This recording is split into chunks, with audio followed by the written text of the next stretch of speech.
बोलो गुरुदेव भगवान की जय। प्यारे कृष्ण कन्हैया लाल की जय। श्रीमद् भागवत महापुराण तृतीय स्कंध चल रहा है और आज है 17वां अध्याय। हिरण्यकशिपु और हिरण्याक्ष का जन्म तथा हिरण्याक्ष की दिग्विजय। श्री मैत्रेय जी ने कहा, विदुर जी, ब्रह्मा के कहने से अंधकार का कारण जानकर देवताओं की शंका निवृत्त हो गई और फिर वे सब स्वर्गलोक को लौट आए। इधर दिति को अपने पतिदेव के कथनानुसार पुत्रों की ओर से उपद्रव आदि की आशंका बनी रहती थी। इसलिए जब पूरे 100 वर्ष बीत गए तब उस साध्वी ने 2 यमज अर्थात जुड़वा पुत्र उत्पन्न किए। उनके जन्म लेते समय स्वर्ग, पृथ्वी और अंतरिक्ष में अनेकों उत्पात होने लगे, जिनसे लोग अत्यंत भयभीत हो गए। जहाँ तहाँ पृथ्वी और पर्वत कांपने लगे, सब दिशाओं में दाह होने लगा, जगह जगह उल्कापात होने लगा, बिजलियाँ गिरने लगीं और आकाश में अनिष्ट सूचक धूमकेतु, पुच्छल तारे दिखाई देने लगे। बार बार साएं साएं करती और बड़े बड़े वृक्षों को उखाड़ती हुई बड़ी विकट और असह्य वायु चलने लगी।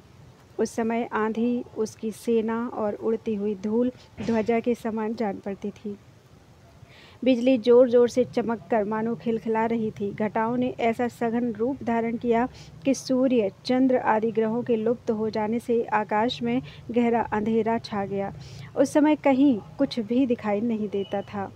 समुद्र दुखी मनुष्यों की भांति कोलाहल करने लगा। उसमें ऊंची ऊंची तरंगें उठने लगीं और उसके भीतर रहने वाले जीवों में बड़ी हलचल मच गई। नदियों तथा अन्य जलाशयों में भी बड़ी खलबली मच गई और उनके कमल सूख गए। सूर्य और चंद्रमा बार बार ग्रसे जाने लगे तथा उनके चारों ओर अमंगल सूचक मंडल बैठने लगे। बिना बादलों के ही गरजने का शब्द होने लगा तथा गुफाओं में से रथ की घरघराहट का सा शब्द निकलने लगा। गांव में गीदड़ और उल्लुओं के भयानक शब्द के साथ ही सियारियां मुख से दहकती हुई आग उगलकर बड़ा अमंगल शब्द करने लगी। जहाँ तहाँ कुत्ते अपनी गर्दन उठाकर कभी गाने और कभी रोने के समान भांति भांति के शब्द करने लगे। विदुर जी, झुंड के झुंड गधे अपनी कठोर खुरों से पृथ्वी खोदते और रेंकने का शब्द करके मतवाले होकर इधर उधर दौड़ने लगे। पक्षी गधों के शब्द से डरकर रोते चिल्लाते अपने घोंसलों से उड़ने लगे।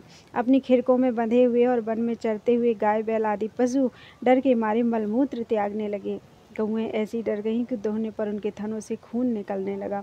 बादल पीयू की वर्षा करने लगे। देवमूर्तियों की आंखों से आंसू बहने लगे और आंधी के बिना ही वृक्ष उखड़ उखड़ कर गिरने लगे। शनि, राहु आदि क्रूर ग्रह प्रबल होकर चंद्र, बृहस्पति आदि सौम्य ग्रहों तथा बहुत से नक्षत्रों को लांघ कर वक्र गति से चलने लगे तथा आपस में युद्ध करने लगे। ऐसे ही और भी अनेकों भयंकर उत्पात देखकर सनकादि के सिवा और सब जीव भयभीत हो गए तथा उन उत्पातों का मर्म न जानने के कारण उन्होंने यही समझा कि अब संसार का प्रलय होने वाला है।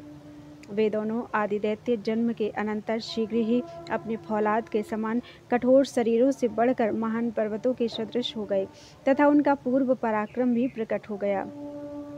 वे इतने ऊंचे थे कि उनके सुवर्णमय मुकुटों का अग्रभाग स्वर्ग को स्पर्श करता था और उनके विशाल शरीरों से सारी दिशाएं आच्छादित हो जाती थीं।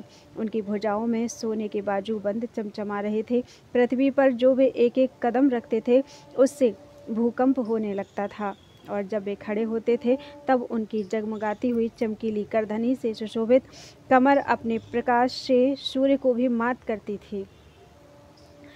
वे दोनों यमज थे अर्थात जुड़वा थे।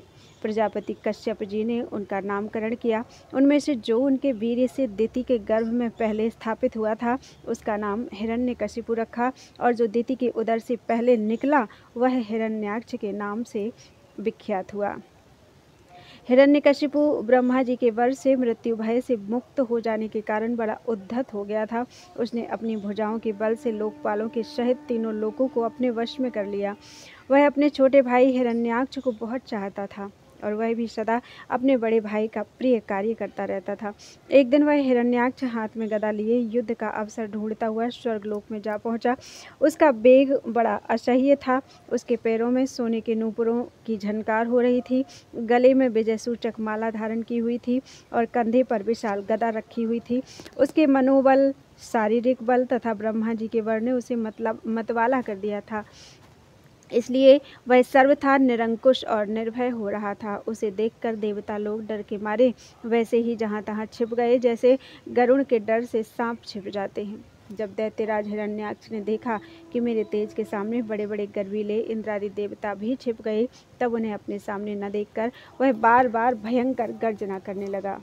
फिर वह महाबली दैत्य वहां से लौटकर जल क्रीड़ा करने के लिए मतवाले हाथी के समान गहरे समुद्र में घुस गया, जिसमें लहरों की बड़ी भयंकर गर्जना हो रही थी। ज्यों ही उसने समुद्र में पैर रखा कि डर के मारे वरुण के सैनिक जलचर जीव हकबका गए और किसी प्रकार की छेड़छाड़ न करने पर भी वे उसकी धाक से ही घबराकर बहुत दूर भाग गए। महाबली हिरण्याक्ष अनेक वर्षों तक समुद्र में ही घूमता रहा और सामने किसी प्रतिपक्षी को न पाकर बार बार वायु वेग से उठी हुई उसकी प्रचंड तरंगों पर अपनी लौहमयी गदा को आजमाता रहा। इस प्रकार घूमते घूमते वह वरुण की राजधानी विभावरीपुरी में जा पहुंचा। वहां पाताल लोक के स्वामी जलचरों के अधिपति वरुण जी को देखकर उसने उनकी हंसी उड़ाते हुए नीच मनुष्य की भांति प्रणाम किया और कुछ मुस्कुराते हुए व्यंग से कहा, महाराज, मुझे युद्ध की भिक्षा दीजिए।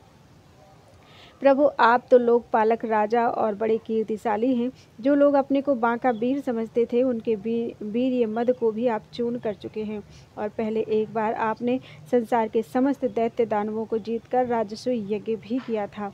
उस मदोन्मत्त शत्रु के इस प्रकार बहुत उपहास करने से भगवान वरुण को क्रोध तो बहुत आया, किंतु अपने बल बुद्धि से वे उसे पी गए और बदले में उससे कहने लगे, भाई, हमें तो अब युद्धादि का कोई चाव नहीं रह गया है। भगवान पुराण पुरुष के सिवा हमें और कोई ऐसा दिखता भी नहीं जो तुम जैसे रणकुशल वीर को युद्ध में संतुष्ट कर सके। दैत्यराज, तुम उन्हीं के पास जाओ, वे ही तुम्हारी कामना पूरी करेंगे। तुम जैसे वीर उन्हीं का गुणगान किया करते हैं, वे बड़े वीर हैं। उनके पास पहुंचते ही तुम्हारी सारी सेखी पूरी हो जाएगी और तुम कुत्तों से घिरकर वीर सैया पर शयन करने के लिए अनेक प्रकार के रूप धारण किया करोगे। वे तुम जैसे दुष्टों को मारने और सत्पुरुषों पर कृपा करते हैं। बोलो वृंदावन बिहारी लाल की जय। 18वां अध्याय हिरण्याक्ष के साथ वराह भगवान का युद्ध। श्री मैत्रेय जी ने कहा, तात, वरुण जी की यह बात सुनकर वह मदोन्मत्त दैत्य बड़ा प्रसन्न हुआ। उसने उनके इस कथन पर कि तू उनके हाथ से मारा जाएगा कुछ भी ध्यान नहीं दिया और चट नारद जी से श्रीहरि का पता लगाकर रसातल में पहुंच गया। वहां उसने विश्व विजयी वराह भगवान को अपनी दाढ़ों की नोक पर पृथ्वी को ऊपर की ओर ले जाते हुए देखा। वे अपने लाल लाल चमकीले नेत्रों से उसके तेज को हरे लेते थे। उन्हें देखकर वह खिलखिलाकर हंस पड़ा और बोला, अरे, यह जंगली पशु यहाँ जल में कहाँ से आया? फिर बाराह जी से कहा, अरे ना समझ, इधर आ, इस पृथ्वी को छोड़ दे। इसे विश्व विधाता ब्रह्मा जी ने हम रसातल वासियों के हवाले कर दिया है। रे शूकर रूपधारी सुराधम, मेरे देखते देखते तू इसे लेकर कुशल पूर्वक नहीं जा सकता। तू माया से लुक छिप कर ही दैत्यों को जीत लेता और मार डालता है। क्या इसी से हमारे शत्रुओं ने हमारा नाश कराने के लिए तुझे पाला है? मूढ़, तेरा बल तो योग माया ही है और कोई पुरुषार्थ तुझ में थोड़े ही है। आज तुझे समाप्त कर मैं अपने बंधुओं का शोक दूर कर दूंगा। जब मेरे हाथ से छूटी हुई गदा के प्रहार से सिर फट जाने के कारण तू मर जाएगा, तब से तेरी आराधना करने वाले जो देवता और ऋषि हैं, वे सब भी जड़ कटे हुए वृक्षों की भांति स्वयं ही नष्ट हो जाएंगे। हिरण्याक्ष भगवान को दुर्वचन बाणों से छेदे जा रहा था, परंतु उन्होंने दांतों की नोक पर स्थित पृथ्वी को भयभीत देखकर वह चोट सह ली तथा जल से उसी प्रकार बाहर निकल आए जैसे ग्राह की चोट खाकर हथिनी सहित गजराज। जब उसकी चुनौती का कोई उत्तर ना देकर वे जल से बाहर आने लगे, तब ग्राह जैसे गज का पीछा करता है, उसी प्रकार पीले केश और तीखी दाढ़ों वाले उस दैत्य ने उनका पीछा किया तथा वज्र के समान कड़क कर वह कहने लगा, तुझे भागने में लज्जा नहीं आती? सच है, असत पुरुषों के लिए कौन सा काम न करने योग्य है। भगवान ने पृथ्वी को ले जाकर जल के ऊपर व्यवहार योग्य स्थान में स्थित कर दिया और उसमें अपनी आधार शक्ति का संचार किया। उस समय हिरण्याक्ष के सामने ही ब्रह्मा जी ने उनकी स्तुति की और देवताओं ने फूल बरसाए। तब श्रीहरि ने बड़ी भारी गदा लिए अपने पीछे आ रहे हिरण्याक्ष से, जो सोने के आभूषण और अद्भुत कवच धारण किए था तथा अपने कटु वाक्यों से उन्हें निरंतर मर्माहत कर रहा था, अत्यंत क्रोधपूर्वक हंसते हुए कहा। श्री भगवान ने कहा, अरे सचमुच ही हम जंगली जीव हैं, जो तुझ जैसे ग्राम सिंहों अर्थात कुत्तों को ढूंढते फिरते हैं। दुष्ट वीर पुरुष तुझ जैसे मृत्यु पास में बंधे हुए अभागे जीवों की आत्मश्लाघा पर ध्यान नहीं देते। हाँ, हम रसातल वासियों की धरोहर चुराकर और लज्जा छोड़कर तेरी गदा के भय से यहाँ भाग आए हैं। हमें ऐसी सामर्थ्य ही कहाँ कि तेरे जैसे अद्वितीय वीर के सामने युद्ध में ठहर सके। फिर भी हम जैसे तैसे तेरे सामने खड़े हैं, तो जैसे बलवानों से बैर बांधकर हम जा भी कहाँ सकते हैं। तू पैदल वीरों का सरदार है, इसलिए अब निसंक होकर उधेड़ बुन छोड़कर हमारा अनिष्ट करने का प्रयत्न कर और हमें मारकर अपने भाई बंधुओं के आंसू पोंछ। अब इसमें देर न कर। जो अपनी प्रतिज्ञा का पालन नहीं करता वह असभ्य है, भले आदमियों में बैठने लायक नहीं है। मैत्रेय जी कहते हैं, विदुर जी, जब भगवान ने रोष से उस दैत्य का इस प्रकार खूब उपहास और तिरस्कार किया, तब वह पकड़कर खिलाए जाते हुए सर्प के समान क्रोध से तिलमिला उठा। वह खींचकर लंबी लंबी सांसें लेने लगा। उसकी इंद्रियां क्रोध से क्षुब्ध हो उठी और उस दुष्ट दैत्य ने बड़े वेग से लपक कर भगवान पर गदा का प्रहार किया, किंतु भगवान ने अपनी छाती पर चलाई हुई शत्रु की गदा के प्रहार को कुछ टेढ़े होकर बचा लिया। ठीक वैसे ही जैसे योग सिद्ध पुरुष मृत्यु के आक्रमण से अपने को बचा लेता है। फिर जब वह क्रोध से होठ चबाता अपनी गदा लेकर बार बार घुमाने लगा, तब श्रीहरि कुपित होकर बड़े वेग से उसकी ओर झपटे। सौम्य स्वभाव विदुर जी, तब प्रभु ने शत्रु की दाईं भौं पर गदा की चोट की, किंतु गदा युद्ध में कुशल हिरण्याक्ष ने उसे बीच में ही अपनी गदा पर ले लिया। इस प्रकार श्रीहरि और हिरण्याक्ष एक दूसरे को जीतने की इच्छा से अत्यंत क्रुद्ध होकर आपस में अपनी भारी गदाओं से प्रहार करने लगे। उस समय उन दोनों में जीतने की होड़ लग गई। दोनों के ही अंग गदाओं की चोटों से घायल हो गए थे। अपने अंगों के घावों से बहने वाले रुधिर की गंध से दोनों का ही क्रोध बढ़ रहा था और वे दोनों ही तरह तरह के पैंतरे बदल रहे थे। इस प्रकार गौ के लिए आपस में लड़ते हुए दो साणों के समान उन दोनों में एक दूसरे को जीतने की इच्छा से बड़ा भयंकर युद्ध हुआ। विदुर जी, जब इस प्रकार हिरण्याक्ष और माया से वराह रूप धारण करने वाले भगवान यज्ञ मूर्ति पृथ्वी के लिए द्वेष बांधकर युद्ध करने लगे, तब उसे देखने के लिए वहां ऋषियों के सहित ब्रह्मा जी आए। वे हजारों ऋषियों से घिरे हुए थे। जब उन्होंने देखा कि वह दैत्य बड़ा शूरवीर है, उसमें भय का नाम भी नहीं है, वह मुकाबला करने में भी समर्थ है और उसके पराक्रम को चूर्ण करना बड़ा कठिन है, तभी भगवान आदिशूकर रूप नारायण से इस प्रकार कहने लगे। श्री ब्रह्मा जी ने कहा, देव, मुझसे वर पाकर यह दुष्ट बड़ा प्रबल हो गया है। इस समय यह आपके चरणों की शरण में रहने वाले देवताओं, ब्राह्मणों, गौओं तथा अन्य निरपराध जीवों को बहुत ही हानि पहुंचाने वाला, दुखदायी और भयप्रद हो रहा है। इसकी जोड़ का और कोई योद्धा नहीं है, इसलिए यह महाकंटक अपना मुकाबला करने वाले वीर की खोज में समस्त लोकों में घूम रहा है। यह दुष्ट बड़ा ही मायावी, घमंडी और निरंकुश है। बच्चा जिस प्रकार क्रुद्ध हुए सांप से खेलता है, वैसे ही आप इससे खिलवाड़ न करें। देव अच्युत, जब तक यह दारुण दैत्य अपनी बलवृद्धि की बेला को पाकर प्रबल हो, उससे पहले ही आप अपनी योग माया को स्वीकार करके इस पापी को मार डालिए। प्रभु देखिए, लोगों का संहार करने वाली संध्या की भयंकर वेला आना ही चाहती है। सर्वात्मन, आप उससे पहले ही इस असुर को मारकर देवताओं को विजय प्रदान कीजिए। इस समय अभिजित नामक मंगलमय मुहूर्त का भी योग आ गया है, अतः अपने सुहृद हम लोगों के कल्याण के लिए शीघ्र ही इस दुर्जय दैत्य से निपट लीजिए। प्रभु, इसकी मृत्यु आपके ही हाथ बधी है। हम लोगों के बड़े भाग्य हैं कि यह स्वयं ही अपने काल रूप आपके पास आ पहुंचा है। अब आप युद्ध में बलपूर्वक इसे मारकर लोगों को शांति प्रदान कीजिए। बोलो वृंदावन बिहारी लाल की जय। हिरण्याक्ष वध। 19वां अध्याय। मैत्रेय जी कहते हैं, विदुर जी, ब्रह्मा जी के ये कपट रहित अमृतमय वचन सुनकर भगवान ने उनके भोलेपन पर मुस्कुराकर अपने प्रेम पूर्ण कटाक्ष के द्वारा उनकी प्रार्थना स्वीकार कर ली। फिर उन्होंने झपट कर अपने सामने निर्भय विचरते हुए शत्रु की ठुड्डी पर गदा मारी, किंतु हिरण्याक्ष की गदा से टकराकर वह गदा भगवान के हाथ से छूट गई और चक्कर काटती हुई जमीन पर गिरकर सुशोभित हुई। किंतु यह बड़ी अद्भुत सी घटना हुई।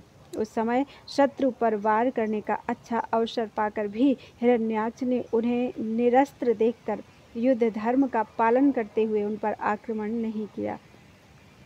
उसने भगवान का क्रोध बढ़ाने के लिए ही ऐसा किया था।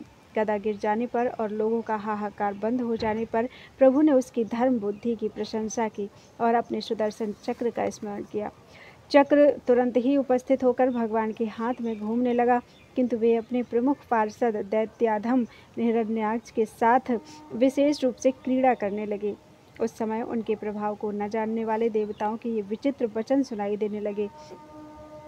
प्रभु आपकी जय हो, इसे और न खिलाइए, शीघ्र ही मार डालिए। जब हिरण्याक्ष ने देखा कि कमलदल लोचन श्रीहरि उसके सामने चक्र लिए खड़े हैं, तब उसकी सारी इंद्रियां क्रोध से तिलमिला उठी और वह लंबी सांसें लेता हुआ अपने दांतों से होठ चबाने लगा।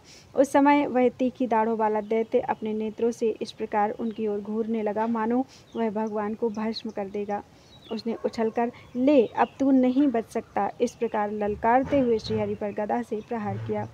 साधु स्वभाव विदुर जी, यज्ञ मूर्ति श्री वराह भगवान ने शत्रु के देखते देखते लीला से ही अपने बाएं पैर से उसकी वह वायु के समान वेग वाली गदा पृथ्वी पर गिरा दी और उससे कहा, अरे दैत्य, तू मुझे जीतना चाहता है, इसलिए अपना शस्त्र उठा ले और एक बार फिर वार कर।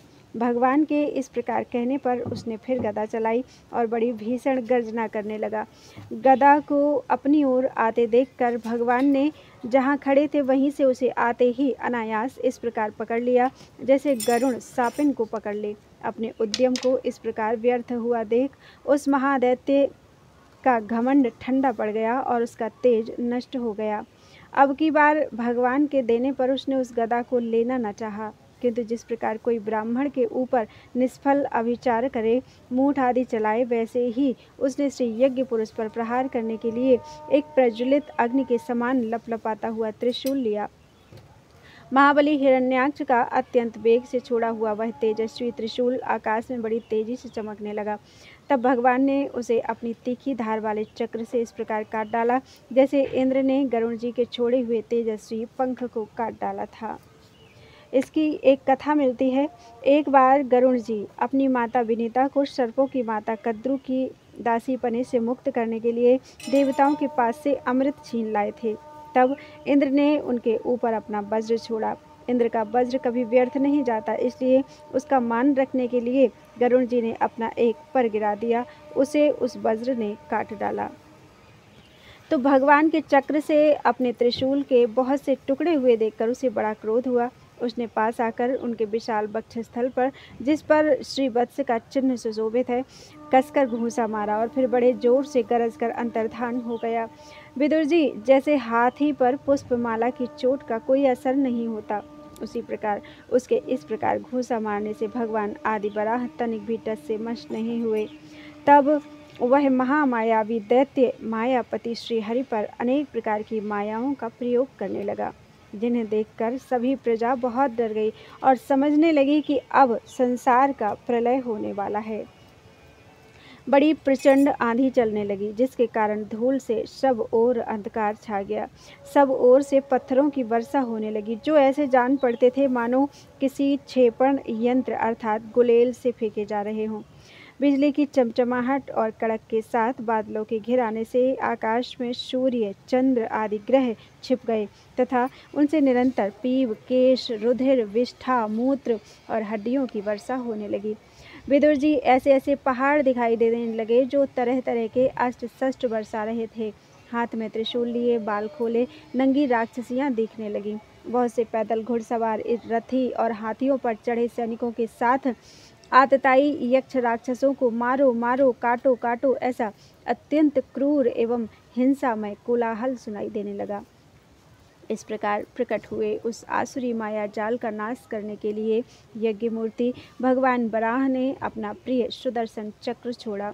उस समय अपने पति का कथन स्मरण हो आने से दिति का हृदय सहसा कांप उठा और उसके स्तनों से रक्त बहने लगा। अपना माया जाल नष्ट हो जाने पर वह दैत्य फिर भगवान के पास आया। उसने उन्हें क्रोध से दबाकर चूर चूर करने की इच्छा से भुजाओं में भर लिया, किंतु देखा कि वे तो बाहर ही खड़े हैं। अब वह भगवान को वज्र के समान कठोर मुक्कों से मारने लगा। तब इंद्र ने जैसे वृत्तासुर पर प्रहार किया था, उसी प्रकार भगवान ने उसकी कनपटी पर एक तमाचा मारा।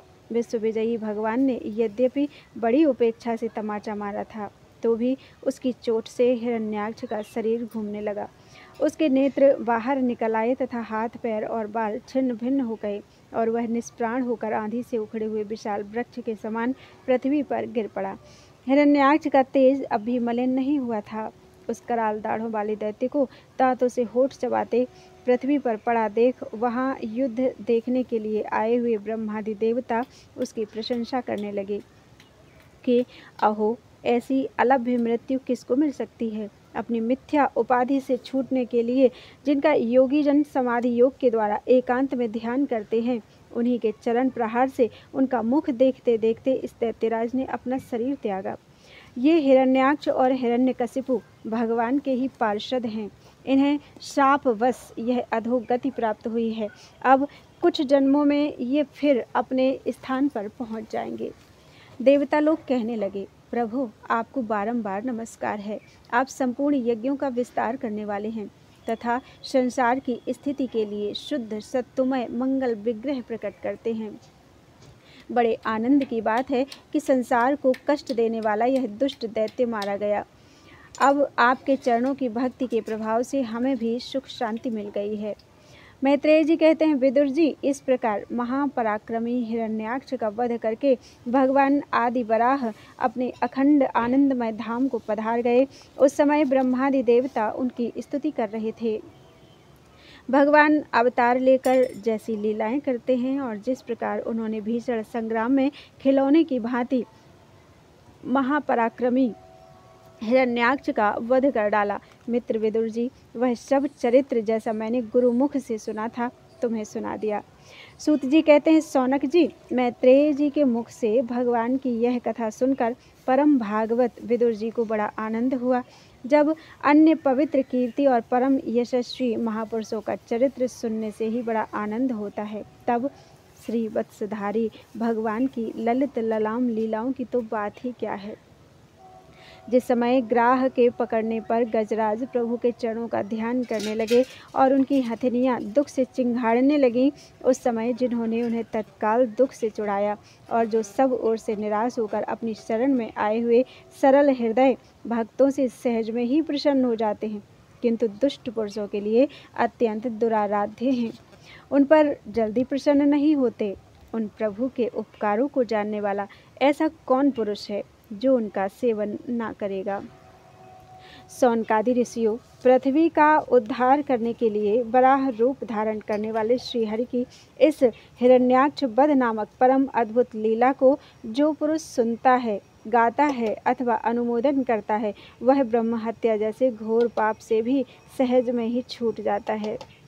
यह चरित्र अत्यंत पुण्यप्रद, परम पवित्र, धन और यश की प्राप्ति कराने वाला, आयुवर्धक और कामनाओं की पूर्ति करने वाला तथा युद्ध में प्राण और इंद्रियों की शक्ति बढ़ाने वाला है। जो लोग इसे सुनते हैं, उन्हें अंत में श्री भगवान का आश्रय प्राप्त होता है। बोलो वृंदावन बिहारी लाल की जय। त्वदीयं वस्तु गोविंदम तुभ्यमेव समर्पितम्।